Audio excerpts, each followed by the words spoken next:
जो भी है तेरा है, कुछ भी ना मेरा है, बिन तेरे कुछ भी नहीं।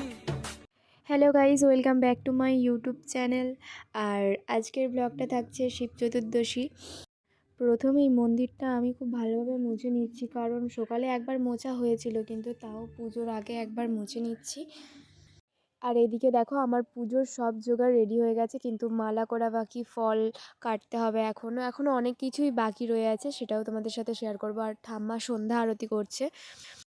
আর কাজটা একটু বেশি, কারণ আমাকে দুটো করে মালা গাঁথতে হবে, সেটা বেলপাতারই বলো আর যাই বলো। কারণ হচ্ছে আমি বাইরে মন্দিরে পুজো দিতে যাবো, আর আমি ঘরেও পুজো করব। আর 108টা বেলপাতার মালা গাঁথা পরপর দুটো অনেকটাই কঠিন। ঠিক আছে, তাও আমি বসে বসে সময় থাকলে হয়ে যেত, কিন্তু সকালে যেহেতু বেলপুর গেছিলাম, আর না খেয়ে এসে আর মালা গাঁথতে বসতে ইচ্ছা হয়নি, তাই একটু শুয়ে পড়েছিলাম। আর উঠে দেখি যে সন্ধে হয়ে গেছে, বা সন্ধে থেকে এবার স্টার্ট করে দিয়েছিলাম তাড়াতাড়ি করে। আর সব ভিডিও তো ক্যাপচার করা যায় না, তাই যেটুকুনি ক্যাপচার করতে পেরেছি সেটাই তোমাদের সাথে শেয়ার করছি। বেলপাতার মালা, অপরাজিতা ফুলের মালা আর আকন্দ ফুলের মালা আমার প্রায় সবগুলোই রেডি হয়ে গেছে।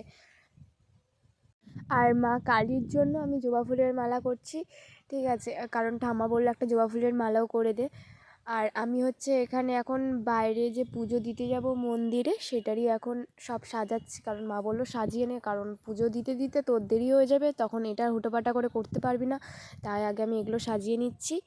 আর মালাগুলোর জন্যই আমাকে এত বড় একটা গামলি নিতে হয়েছে। ঠিক আছে, আমার থেকে গামলি মনে হয় বড়। ঠিক আছে, না হলে এতটা দরকার ছিল না, আমি একটা চুবড়ি করেই নিচ্ছিলাম। তারপরে লাস্টে গঙ্গা জল ছড়িয়ে একটা সাইডে রেখে দিলাম, দিয়ে আমি আমার ঘরের পুজোর জন্য সব কিছু রেডি করে রাখছিলাম। আর মা লুচি, সুজি, আলু ভাজা সবগুলোই করে দিয়েছে। আমি করব ভেবেছিলাম, কিন্তু আমার হাতে একটুকু টাইম ছিল না। ঠিক আছে, ওই জন্য আমি করিনি, মাই করে দিয়েছে। আর ঠাম্মাকে ফল কাটতে দিয়ে এসে আমি বলি, না আমি আলতাটা পরে নিই, কারণ এটাই মেন। যদি না পরি আমাকে সবাই বলবে যে তুমি আলতা কেন পরোনি। ঠিক আছে, সেখানে আমি ভাবলাম যে আলতাটা পরে নিই, তারপর মাকে বলবো শাড়ি পরিয়ে দিতে। কী জানো তো, কোথাও গেলে নি আমি ঠিকমতো শাড়ি পরতে পারি না, কিন্তু রিলস করলে খুব সুন্দর করে শাড়ি পরে নিই, খুব সুন্দর করে সেজে নিই। মানে কোথাও গেলেই আমাকে রাক্ষসী টাইপের একটা দেখতে লাগে। আর যাই হোক, আজকে আমি এই শাড়িটা পরবো, আর টুকুস করে বেরিয়ে চলে এসেছি তোমাদের সামনে। এই দেখো কেমন লাগছে। আর আমার মুখটা আজকে শুকনোই থাকবে, যতই মেকআপ ঢালো যাই করো, শুকনোই থাকবে, কারণ সারাদিন জল না খেয়ে আর কতই বা দেখতে সুন্দর লাগবে, তাই না? পুরো রেডি হয়ে আছে। এই যে আমার ছোট্ট শিব, আর এই যে। আচ্ছা, দাঁড়াও, পুজো তো স্টার্ট করবো, তার আগে আমাকে কেমন লাগছে একটু কমেন্ট করে বলো প্লিজ। না হলে সবাই ভিডিওটা দেখেই চলে যাবে টুকুস করে। আমাকে অবশ্যই কমেন্ট করবে যে কেমন দেখতে লাগছে, যতই শুকিয়ে যায়।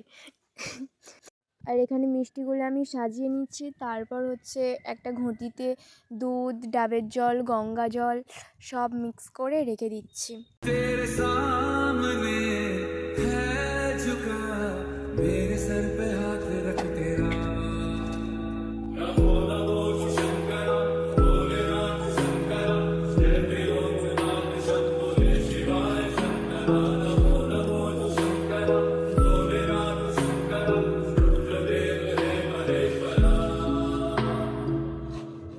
चंद्रमा ललाट पे,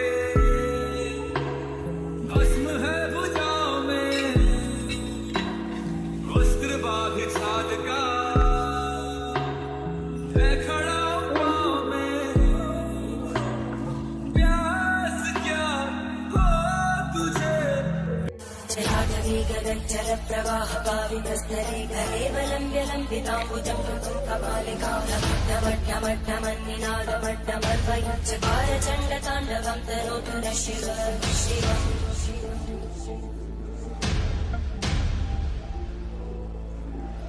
जटाकटाः सम्भ्रमभ्रमन्मलिं तदज्जरीति लोलवीचिवल्लरी विराजमानमोहनज्जगज्जगज्जगज्ज्वलल्ललाटः।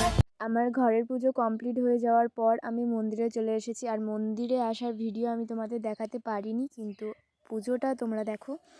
तू भोला पर्वत का, मैं रानी मैला की, तेरी मेरी पार पड़ेगी भोले लिखी पहला की।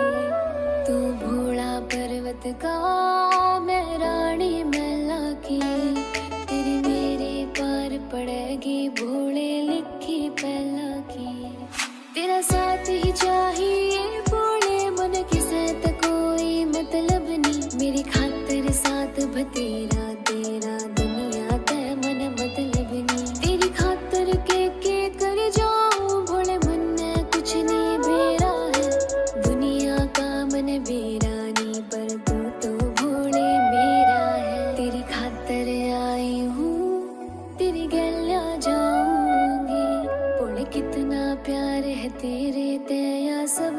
আর এটা আমাদের গ্রামেরই মন্দির, শীতলা মায়ের মন্দির, আর পাশেই শিবের মন্দির করা হয়েছে পাশাপাশি একসাথে।